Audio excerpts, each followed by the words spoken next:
Paul, thank you so much. See, the clock is quickly going around.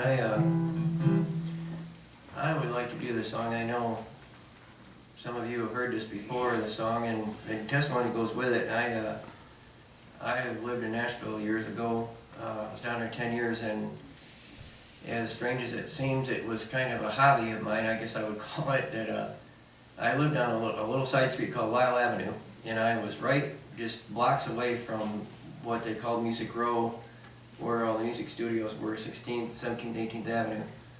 And I wouldn't say so much sneak, but I'd go down there most of the time in nighttime and get in there, throw away. It was dumpster diving, actually, what I was doing. And get all the demo tapes out of there and the CDs. And you know, it's really amazing how people from all over the walks of life and all over the country and the world really that would send in these songs to these music studios thinking they were going to get listened to, and most of them ended up in file 13. The envelopes were unopened. So, but anyway, this one actually was titled to a publishing company, and it had it's a song called My Neighbor's Vine. And what's so amazing is that I had this song for probably 15 years, and I put it on YouTube, and it was on there a couple of years, and finally one day I got a message from the guy that wrote the song, and he kind of wondered how I ended up with it, and so I gave him my phone number, and he called me. His name is Gary Owens, and very nice man, and I kind of lost track with him. I haven't talked to him in quite a 2 to 3 years probably, but I told him, I said, you know, this song has blessed me so much over the years, and I blessed so many others with it. And he's like, well, that's why I wrote it. He said, don't stop. So, but this song says a lot, and it's very scriptural. You know that there's a scripture that says that God will do exceedingly and abundantly above all that we can ask or think, according to the power that works within us. And that, you know, God will, in the song says that God will always cross the line. Where man draws the line and is so limited, God will always do above what we could ever even imagine. Always does. It's proved that so many times in my life, I know. And how many neighbor Johns there are in the world that we pass every day, and you know, they're tattooed and they're pierced and their hair standing up and it's purple, and it's like they look like, you know, how could God ever reach that person? And you know, I think those are the ones that are really crying out the most. You know, and especially the way the world is today, you know, I think there's so many people out there that they're hurting and they're looking for answers. And, but yeah, anyway.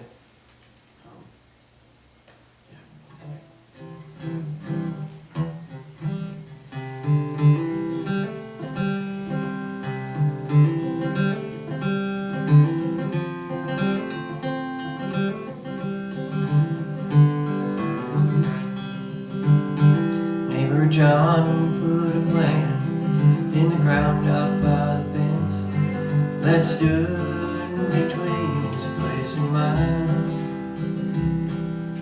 From it came a rose, but I knew it was heaven sent, and it grew over to my yard time. I never said a word like some I know who would, for the beauty of the roses was blind. And through the years they grew, set against the sky blue, and I thank God for my neighbor's vine. And it takes God's love to make the roses grow, crossing over where people draw the line. I beheld the beauty of the rose like it was mine, and I thank God for my neighbor's vine.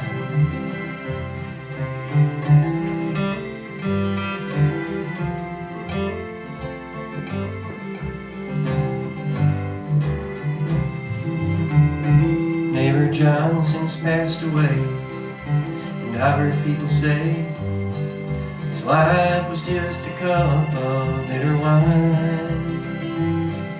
But I still like to think of the beauty displayed with the roses in his yard behind. When it rains, you know it rains on the good and bad alike, soaking the land through and through. And when the sun comes out from behind the darkest cloud, it shines down on the likes of me and you. And it takes God's love to make the roses grow, crossing over where people draw the line. I still behold the beauty of the rose like it was mine, and I thank God for my neighbor's vine. And it takes God's love to make the roses grow, crossing over where people draw the line. I behold the beauty of the rose like it was mine, and I thank God for my neighbor's vine. I thank God for my neighbor's vine.